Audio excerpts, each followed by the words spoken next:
ದೆಹಲಿಯ ಅಂಗಳದಲ್ಲಿ 1-to-1 ಸಿದ್ದು ಒಬ್ಬರೇ ಹೋಗಿ ಚರ್ಚಿಸಿದ್ದೇನು? ಬೇಡಿಕೆ, ದೂರು, ಮನವಿ, ಹೈ ಫರ್ಮಾನು ಏನು? High voltage Siddu.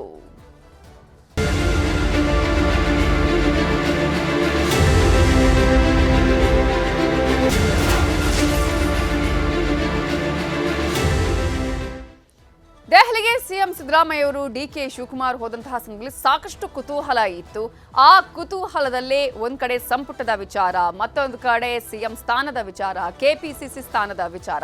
ಈಗ ಸಂಪುಟಕ್ಕೆ ಸರ್ಜರಿ ಆಗಿರುವುದು, ಕೆಪಿಸಿಸಿ ನೇಮಕದ ವಿಚಾರಕ್ಕೆ ಸಂಬಂಧಪಟ್ಟ ಹಾಗೆ ಜುಲೈವರೆಗೂ ಯಾವುದೇ ನಿರ್ಧಾರ ಇಲ್ಲ ಅನ್ನುವಂತಹ ತೀರ್ಮಾನಕ್ಕೆ ಹೈಕಮಾಂಡ್ ಬಂದಿದೆ. ಸಿಎಂ ಹಾಗೇನೆ ರಾಹುಲ್ ಗಾಂಧಿ ಅವರು 1-to-1 ಮೀಟಿಂಗ್ ಅನ್ನ ಮಾಡುದು, ಡಿಕೆ ಶಿವಕುಮಾರ್ ಅವರನ್ನ ಹೊರತುಪಡಿಸಿ ಅನೇಕ ಕಾರ್ಯಕ್ರಮಗಳಲ್ಲಿ ಸಿದ್ದರಾಮಯ್ಯ ಹಾಗೇನೆ ಡಿಕೆ ಶಿವಕುಮಾರ್ ಒಟ್ಟಾಗಿ ಹೋದ್ರೆ ರಾಹುಲ್ ಗಾಂಧಿ ಅವರನ್ನ ಕೇವಲ ಸಿಎಂ ಸಿದ್ದರಾಮಯ್ಯ ಅವರು ಮಾತ್ರ ಮೀಟ್ ಮಾಡಿದ್ರು ಏನು ಅನ್ನುವಂತಹ ಕುತೂಹಲ ಇತ್ತು. ಸದ್ಯ ಎಲ್ರಿಗೂ ಕೂಡ ಗೊತ್ತಿರುವಂತಹ ವಿಚಾರ ಏನೆಲ್ಲ ಚರ್ಚೆ ಆಗಿರುವುದು ಅಂತ ಹೇಳಿ.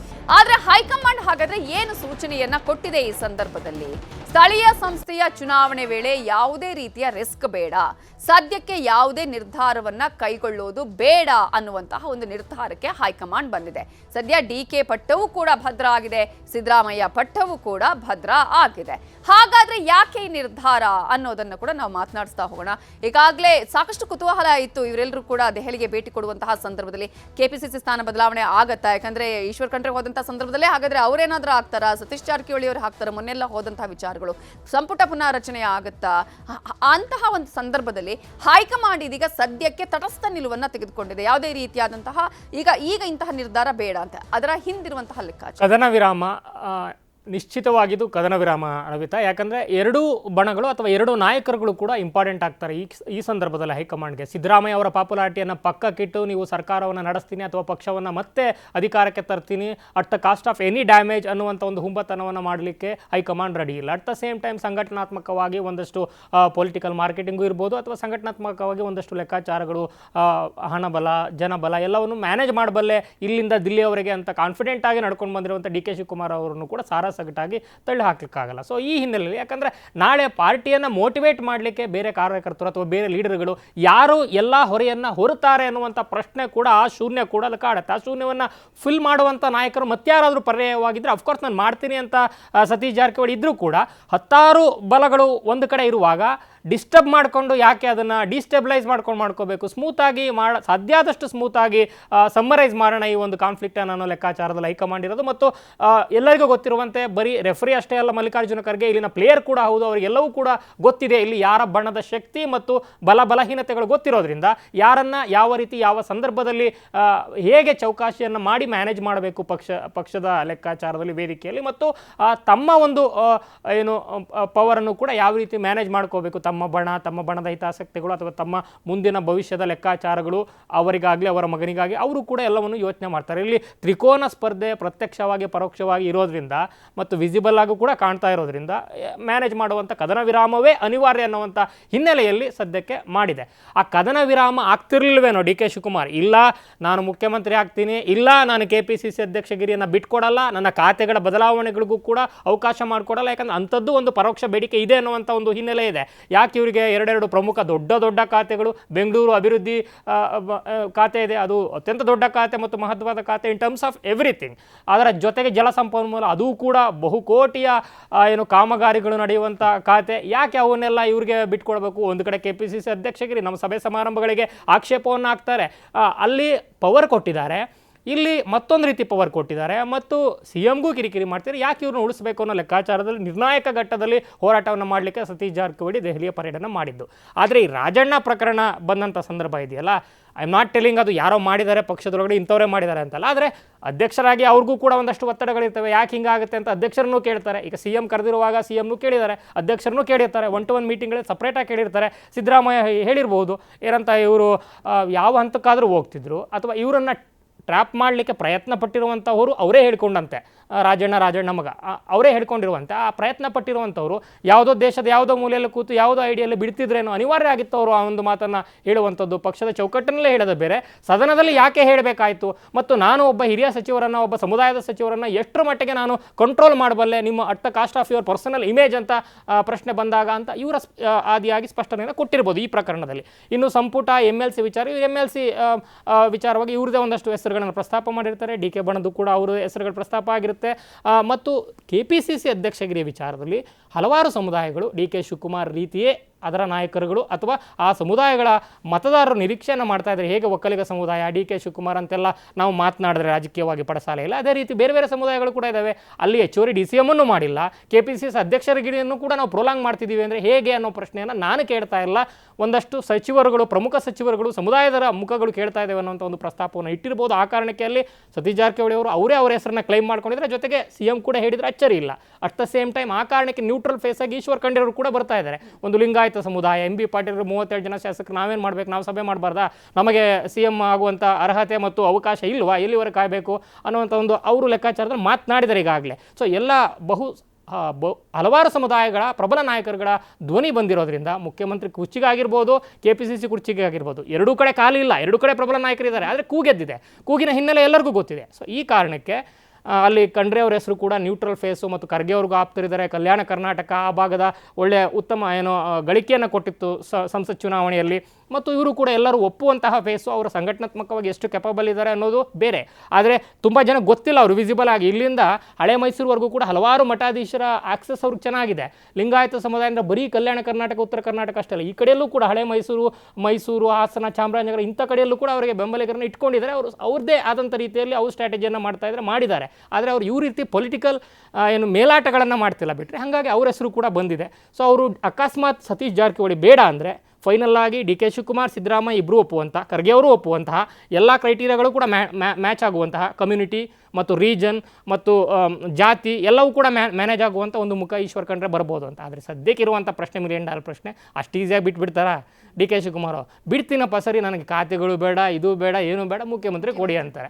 ಅದನ್ನು ಸಿದ್ದರಾಮಯ್ಯ ಬಿಟ್ಬಿಡ್ತಾರಾ? ಇದು ಸಾಧ್ಯ ಇಲ್ಲದೆ ಇರೋ ಆಸೆ. ಹೈಕಮಾಂಡ್ ಪರಿಸ್ಥಿತಿ ಹೆಂಗಿದೆ ಅಂದರೆ ಅಕ್ಕಿ ಮೇಲೂ ಆಸೆ, ನೆಂಟರ ಮೇಲೂ ಪ್ರೀತಿ ಅನ್ನೋ ರೀತಿ, ಯಾರಿಗೆ ಏನೂ ಮಾಡೋಕ್ಕಾಗದೇ ಇರೋವಂಥ ಅಸಹಾಯಕ ಸ್ಥಿತಿಯಲ್ಲಿದೆ. ಹಾಗಾಗಿ ನಾವು ನೋಡೋಣ, ಮುಂದಕ್ಕೇನೋ ಮಾಡೋಣ ಅಂತ ಸಮಾಧಾನ ಮಾಡಿ ಕಳಿಸಿದರೆ ಆ ಸಮಾಧಾನ ಮತ್ತಿನ್ನೆಷ್ಟು ದಿನ ಉಳಿಯುತ್ತೆ ಮತ್ತು ಹೊಸ ಅಸಮಾಧಾನಗಳು ಸೃಷ್ಟಿಯಾಗದೇ ಇರೋ ರೀತಿ ಹೇಗೆ ಒಂದು ವಿರಾಮವನ್ನು ಹಾಕುತ್ತೆ ಅನ್ನುವಂಥದ್ದು ಕುತೂಹಲ. ನವಿತಾ, ಸ್ಥಳೀಯ ಸಂಸ್ಥೆಗಳ ಚುನಾವಣೆಯ ವಿಚಾರವನ್ನು ಇಟ್ಕೊಂಡು ಚೆಕ್ಮೇಟ್ ವ್ಯವಸ್ಥೆಯನ್ನು ಹಾಲಿ ವ್ಯವಸ್ಥೆನೇ ಮುಂದುವರಿಸುವಂತಹ ಹೇಳಿದೆ ಹೈಕಮಾಂಡ್. ಬಟ್ ಅದೇ ಈಗಾಗಲೇ ಮತ್ತೆ ಹೇಳಿದಾಗೆ ಮತ್ತೊಂದಷ್ಟು ವಿಚಾರಗಳು ಬರ್ತಾನೆ ಇರುತ್ತೆ. ಈಗಾಗಲೇ ಅನೇಕ ವಿಚಾರಗಳು ಬೇರೆ ಬೇರೆ ರೀತಿಯಲ್ಲೇ DK ಶಿವಕುಮಾರ್ ಆಗಿರ್ಬೋದು ಅಥವಾ ಆಪ್ತ ಬಣ್ಣದವರಿಗೂ ಕೂಡ ವಿಚಾರಗಳು ಹೈಕಮಾಂಡ್ಗೆ ತಲುಪಿಸುವಂಥ ಪ್ರಯತ್ನಗಳಾಯಿತು. ಮುಂದೆ ಏನು? ಯಾಕಂದರೆ ಇದು ವ್ಯವಸ್ಥೆಯನ್ನೇ ಕಂಟಿನ್ಯೂ ಮಾಡೋದಕ್ಕೆ ಸಾಧ್ಯ ಇದೆಯಾ? ಹೇಗೆ ನಿಮಗೆ ಸದ್ಯಕ್ಕೀಗ ಪ್ರದೇಶ ಕಾಂಗ್ರೆಸ್ ಸಮಿತಿ ಅಧ್ಯಕ್ಷ ಹುದ್ದೆಯನ್ನು ಚೇಂಜ್ ಮಾಡೋಕ್ಕೆ ಹೈಕಮಾಂಡ್ ತಯಾರಿಲ್ಲ. ಯಾಕಂತ ಹೇಳಿದ್ರೆ ಮುಂದಿನ ತಿಂಗಳು AICC ಮಹಾ ಅಧಿವೇಶನ ನಡೀತಿದೆ. ಮಹಾ ಅಧಿವೇಶನ ಹಿನ್ನೆಲೆಯಲ್ಲಿ ಒಂದು ತಿಂಗಳಿಗೆ ಒಬ್ಬ ಪ್ರದೇಶ ಕಾಂಗ್ರೆಸ್ ಸಮಿತಿ ಅಧ್ಯಕ್ಷರನ್ನು ಚೇಂಜ್ ಮಾಡಲಿಕ್ಕೆ ಮುಂದಾಗೋಕ್ಕೆ ಸಾಧ್ಯ ಇಲ್ಲ. ನಂತರ ಮೇನಲ್ಲಿ ಸರ್ಕಾರಕ್ಕೆ 2 ವರ್ಷ ತುಂಬ್ತಿದೆ. 2 ವರ್ಷ ತುಂಬಿದ ಸಂಭ್ರಮವನ್ನು ಆಚರಿಸಲಿಕ್ಕೆ ಹೈಕಮಾಂಡ್ ಸೂಚನೆ ಕೊಟ್ಟಿರುವಂಥದ್ದು ಮತ್ತು ಮುಖ್ಯಮಂತ್ರಿಗಳು ಕೂಡ ತೀರ್ಮಾನ ಮಾಡಿದ್ದಾರೆ. 2 ವರ್ಷದಲ್ಲಿ ಏನೆಲ್ಲ ಸಾಧನೆಯನ್ನು ಮಾಡಿದ್ದೀವಿ ಮತ್ತು ಗ್ಯಾರಂಟಿಯಿಂದ ಎಷ್ಟು ಸಾಧಿಸಿದ್ದೀವಿ ಮತ್ತು ಒಟ್ಟಾರೆ ಸರ್ಕಾರದ ಸಾಧನೆಯನ್ನು, ಯಾಕಂದರೆ ವಿಪಕ್ಷಗಳು ಸರ್ಕಾರದ ವಿರುದ್ಧ ಮುಗಿಬಿದ್ದಿರ್ತಕ್ಕಂಥದ್ದು ಮತ್ತು ಪ್ರತಿಭಟನೆಯನ್ನು ಮಾಡ್ತಿರ್ತಕ್ಕಂಥದ್ದು. ಹಾಗಾಗಿ ಸರ್ಕಾರವನ್ನು ಡಿಪೆಂಡ್ ಮಾಡ್ಕೋಬೇಕು. ನಾನು ಏನು ಮಾಡಿದ್ದೀನಿ, ಜನರಿಗೆ ಏನು ಭರವಸೆ ಕೊಟ್ಟಿದೆ, ಏನು ನಾನು ಕೊಟ್ಟಿದ್ದೀನಿ, ಜನರಿಂದ ನಮಗೇನಾಗಿದೆ, ನಮ್ಮಿಂದ ಜನರಿಗೆ ಏನಾಗಿದೆ ಅಂತೇಳಿ ಅದನ್ನು ಬಿಂಬಿಸುವ ಒಂದು ಅತಿ ದೊಡ್ಡ ಕಾರ್ಯಕ್ರಮವನ್ನು ಮಾಡ್ತಿದ್ದಾರೆ.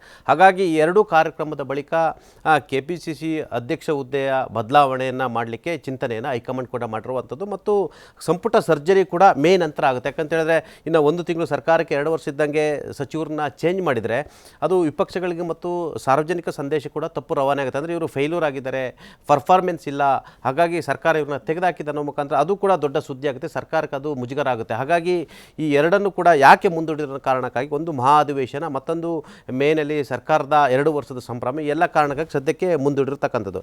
ಈಗ ಚರ್ಚೆ ಆಗ್ತಿರ್ತಕ್ಕಂಥದ್ದು ಮುಖ್ಯಮಂತ್ರಿಗಳು ರಾಹುಲ್ ಗಾಂಧಿ ಅವರ ಬಳಿ ಏನು ಚರ್ಚೆ ಮಾಡಿದರು ಅಂತೇಳಿ ದೊಡ್ಡ ಚರ್ಚೆ ಆಗ್ತಿರ್ತಕ್ಕಂಥದ್ದು. ಈಗಾಗಲೇ ಕರ್ನಾಟಕದಲ್ಲಿ ದೊಡ್ಡ ಸಂಚಲನ ಮಾಡಿದ್ದಂಥದ್ದು. ನ್ಯೂಸ್ 18 ಕನ್ನಡ ಯಾವ ಅನಿಟ್ರಾ ಪ್ರಕರಣವನ್ನು ಬಯಲು ಮಾಡ್ತು, ಅದಾದ ಬಳಿಕ ತಮಗೆ ಗೊತ್ತಿದೆ ರಾಜಕೀಯ ಸಂಚಲನ ಆಗಿರ್ತಕ್ಕಂಥದ್ದು. ಭಾರತೀಯ ಜನತಾ ಪಕ್ಷ ದೊಡ್ಡ ಪ್ರತಿಭಟನೆಯನ್ನು ಮಾಡ್ತು. 18 ಶಾಸಕರು ಇದೇ ಕಾರಣಕ್ಕಾಗಿ ಅಮಾನತಾದರು, 6 ತಿಂಗಳ ಅಮಾನತಾದರು. ದೊಡ್ಡ ಪ್ರತಿಭಟನೆ ಆಯಿತು, ರಾಷ್ಟ್ರಾದ್ಯಂತ ಸುದ್ದಿ ಆಯಿತು. ಈ ಅನಿಟ್ರಾ ಪ್ರಕರಣ ಸಂಬಂಧಪಟ್ಟಾಗೆ ಅದು ಕಾಂಗ್ರೆಸ್ಗೆ ಕೂಡ ಅತಿ ದೊಡ್ಡ ಮುಜುಗರ. ಯಾಕಂತ ಹೇಳಿದ್ರೆ ಒಂದು ವಿಧಾನಸಭೆ ಅಧಿವೇಶನದಲ್ಲಿ ಒಬ್ಬ ಸಚಿವ ನನ್ನ ಮೇಲೆ ಅನಿಟ್ರಾಪ್ ಆಗಿದೆ ಅನ್ನೋ ಮುಖಾಂತರ ಈ ರಾಜ್ಯದಲ್ಲಿ ಕಾನೂನು ಸುವ್ಯವಸ್ಥೆ ಬಗ್ಗೆ ಚರ್ಚೆ ಆಗುತ್ತೆ. ಅಂದರೆ ಅನಿಟ್ರಾಪ್ ಮಾಡ್ತಕ್ಕಂಥ ಜಾಲ ಸಚಿವರನ್ನು ಬಿಡಲ್ಲ, ಅವರ ಮಗನೂ ಬಿಡಲ್ಲ, MLCನೂ ಮಾಡಲ್ಲ, ಅನೇಕರನ್ನ ಮಾಡ್ತಾರೆ ಅಂತ ಹೇಳಿದ್ರೆ ಆ ಜಾಲಕ್ಕೆ ಪೊಲೀಸ್ ವ್ಯವಸ್ಥೆ ಮೇಲೆ ಭಯ ಇಲ್ಲ ಅಂತ ಆಯಿತು. ಅಂದರೆ ರಾಜ್ಯದ ಸರ್ಕಾರ ಇದೆ, ಒಂದು ಕಾನೂನು ಇಲಾಖೆ ಇದೆ, ಗೃಹ ಇಲಾಖೆ ಬಗ್ಗೆ ಭಯ ಇಲ್ಲ ಅನ್ನೋದು ಒಂದು ಮೆಸೇಜ್ ಪಾಸ್ ಇತ್ತು. ಅಂದರೆ ಅಟ್ಟರ್ ಅಲ್ಲಿ ಸರ್ಕಾರ ಫೇಲ್ಯೂರ್ ಆಗಿದೆ, ಹಾಗಾಗಿ ಯಾರು ಏನು ಬೇಕಾದರೂ ಮಾಡ್ಬೋದು ಒಂದು ಸಂದೇಶ. ಮತ್ತು ಸದನದಲ್ಲೇ ಹೇಳಿದ್ರಿಂದ ಉನ್ನತ ಮಟ್ಟದ ತನಿಖೆ ಮಾಡ್ತೀವಿ ಅಂತ ಗೃಹ ಸಚಿವರು ಮತ್ತು ಮುಖ್ಯಮಂತ್ರಿಗಳು ಭರವಸೆಯನ್ನು ಕೊಟ್ಟರು. ಇವತ್ತು ತಾವು ಏನಾಗಿದೆ ಅಂತೇಳಿ ಜಗತ್ತೇ ಗೊತ್ತು. ಎಲ್ಲರೂ ಕೂಡ ತಲೆ ತಗ್ಗಿಸುವಂತಾಗಿರ್ತಕ್ಕಂಥದ್ದು. ಯಾವ ರಾಜಣ್ಣನ ಹತ್ರ ದಾಖಲೆ ಇದೆ ಅಂತ ಹೇಳಿದ್ರೆ ದಾಖಲೆ ಇಲ್ಲ ಅಂತ ಯೂಟರ್ನ್ ನೋಡಿದಿರುವಂಥದ್ದು, ಮನವಿ ಪತ್ರ ಕೊಟ್ಟಿರುವಂಥದ್ದು. ಯಾವ ಅವರ ಪುತ್ರ ನಂದು ಅನಿಟ್ರಾಪ್ ಆಗೇ ಹೋಗಿದೆ ಅಂತೇಳಿ ಹೇಳಿಕೆಯನ್ನು ಕೊಟ್ಟಂಥ ಅವರ ಪುತ್ರ ಯಾವುದೋ ಒಂದು MLCಗೆ ಹುಡುಗಾಟಿಕೆ, ಒಬ್ಬ MLCನ ಮರ್ಡರ್ ಮಾಡೋಕ್ಕೆ 70 ಲಕ್ಷದ ಸುಪಾರಿ ಕೊಟ್ಟರು ಅಂತೇಳಿ ಈಗ ಸುಪಾರಿ ನಾಟಕ ಆರಂಭ ಆಗಿರ್ತಕ್ಕಂಥದ್ದು. ಮುಖ್ಯಮಂತ್ರಿಗಳು ಕೂಡ ಮುಗುಮಾಗಿರ್ತಕ್ಕಂಥದ್ದು. ಒಂದು ವೇಳೆ ಇದು ತನಿಖೆ ನಡೆದರೆ ಎಲ್ಲೆಲ್ಲೋ ಸುತ್ತಕೊಳ್ಳುತ್ತೆ, ಇದರದ ಜಾಲ ವ್ಯಾಪ್ತಿ ಭಾಳಷ್ಟು ದೊಡ್ಡದು ಅಂತ ಮುಖ್ಯಮಂತ್ರಿಗಳು ಕೂಡ ಗೊತ್ತು. ಹಾಗಾಗಿ ಅನಿಟ್ರಾಪ್ ವಿಚಾರವಾಗಿ ರಾಹುಲ್ ಗಾಂಧಿ ಅವರಿಗೆ ಸವಿವರಾಗಿ ಹೇಳಿರ್ತಕ್ಕಂಥದ್ದು. ಒಂದು ವೇಳೆ ಮುಖ್ಯಮಂತ್ರಿಗಳು ಡಿಪೆಂಡ್ ಮಾಡ್ಕೊಂಡಿರೋದು ಯಾಕೆ ಇದ್ರದ್ದು ಏನಾಯಿತು ಅಂತ ಸಂದರ್ಭದಲ್ಲಿ ಯೂಟರ್ನ್ ನೋಡಿದಿರೋ ಬಗ್ಗೆ ಎಲ್ಲದಕ್ಕೂ ಕೂಡ ಎಲ್ಲ ಒಂದು ಕಡೆ ನಾವು ಉನ್ನತ ಮಟ್ಟದ ತನಿಖೆ ಮಾಡ್ಬೋದಾಯಿತು. ತನಿಖೆ ಮಾಡಿದ ತಕ್ಷಣ ಅನಿಟ್ರಾಪಿಗೆ ಯತ್ನ ಅಂತ ಹೇಳಿದರೆ ಆ ಮಹಿಳೆ ನಾನು ಅವ್ರ ಮನೆಗೆ ಏನೋ ಕೆಲಸ ಕೇಳ್ಕೊಂಡು ಹೋಗಿದ್ದೆ ಅಥವಾ ಕಷ್ಟ ಕೇಳ್ಕೊಂಡು ಹೋಗಿದ್ದೆ, ಏನೋ ಕಾರ್ಯಕ್ಕೆ ಹೋಗಿದ್ದೆ, ಇವ್ರು ನನ್ನನ್ನು ಅತ್ಯಾಚಾರ ಮಾಡಿರೋಂಥ ದೂರು ಕೊಡೋ ಸಾಧ್ಯತೆ ಇತ್ತು.